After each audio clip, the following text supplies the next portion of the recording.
जहाँ पे हम ये बात कर रहे होते हैं ना कि अब रमज़ान है या ईद है, लोगों का बड़ा फोकस होता है कि ईद से पहले अपने घर में कोई रेनोवेशंस हैं तो वो कंप्लीट करवा लें, कोई अपने किचन के हमारे एलिमेंट्स हैं तो उनको ठीक करा लें। अभी हम ऑर्गेनाइजेशन की बात करें तो ये वो टाइम है कि जिसमें लोगों का फोकस होता है कि थोड़ा सा ऑर्गेनाइज कर ले चीज़ों को, स्पेशली किचन ऑर्गेनाइजर्स। और किचन ऑर्गेनाइजर्स के हवाले से अब तो बड़े बेहतरीन आइडियाज़, डिज़ाइन और इस तरह की चीज़ें आ गई हैं। आप लोग जब किचन रेनोवेट कर रहे होते हैं सो उसमें बिकॉज फोकस इस दफ़ा रमज़ान में सारा टाइम आपका किचन में गुजर रहा होता है, तो how important it is to install the kitchen organisers या फिर आप बाकायदा डिज़ाइन करवाएं अपने किचन। तो क्या क्या चीज़ें उसमें ज़्यादा आजकल इम्पॉर्टेंट हैं? इसमें इस तरीके से होता है कि ऑलरेडी अगर हमारा किचन है तो उसमें भी ऑर्गेनाइजर्स बहुत ज़रूरी होते हैं। बहुत दफ़ा ऐसे होता है कि आप देखें जिस तरीके से आपके जितनी भी कटलरी है, आप अपनी ड्रॉर्स खोलेंगे वो बहुत ही मेस क्रिएट हुआ होता है। और इवन आई सेड कि अगर आपकी 3 ड्रॉर्स भी है ना एक किचन में, तो these are enough just for कि आप उसको प्रॉपरली मैनेज करें, उसका एक प्रॉपर कटलरी सेट रखें, उसका ट्रे होता है, आप ट्रे रखें और हर उसमें रखें।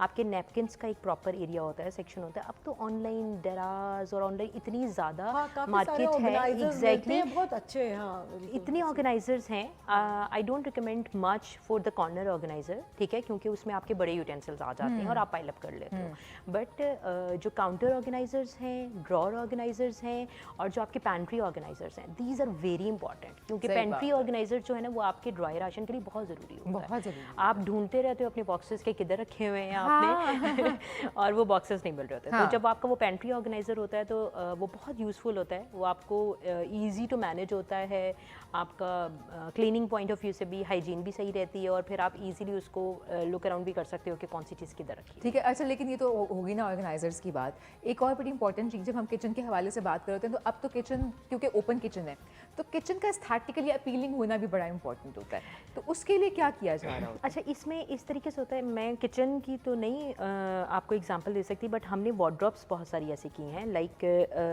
आर्मी हाउसेस होते हैं और बने होते हैं, लोग उसमें ज़्यादा इन्वेस्ट नहीं कर रहे होते और उनका मटेरियल भी कुछ इस तरह का नहीं होता कि जो बहुत ज़्यादा लॉन्ग लास्टिंग हो।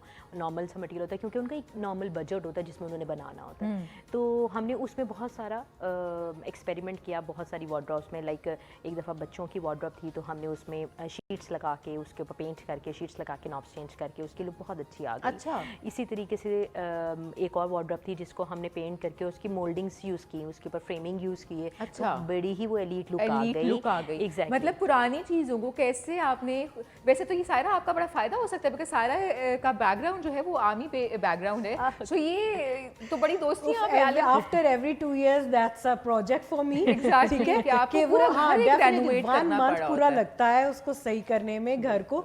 और डेफिनेटली इसी तरह की हम जुगाड़ी कम खर्च बाला नशीन वाली हम चीज़ें करते हैं। जैसे इन्होंने बताया कि जो ऑर्गेनाइजर्स है तो कुछ वॉलपेपर्स लगा दिए, आजकल मोल्डिंग्स मिल रही हैं। तो हमने क्योंकि देखो ऑब्वियसली वो बेस वही होती है, तो उस बेस पे थोड़ा सा हम लोग जो है ना जैसे जैसे एक फेस पे काम होता है तो बेस वही होते हैं उसमें हमें काम चमक जो है एग्जैक्टली चमक वमक मोल्डिंग्स लगा के, कुछ वॉलपेपर्स लगा के, लाइटिंग से करके इफेक्ट। तो ये चीज़ें और ये आई थिंक एक डिज़ाइनर जो इंटीरियर डिज़ाइनर है वो ज़्यादा बेहतर तौर पे ये जान सकता है कि कहाँ पे कौन सी लाइट आपके एकदम लुक को, जो रूम है उसको एलिवेट कर देगी, कैसे आपका रूम बड़ा दिखा सकते हैं। अगर कोई छोटी जगह है कैसे किसी छोटी जगह को आप वो कर सकते हैं।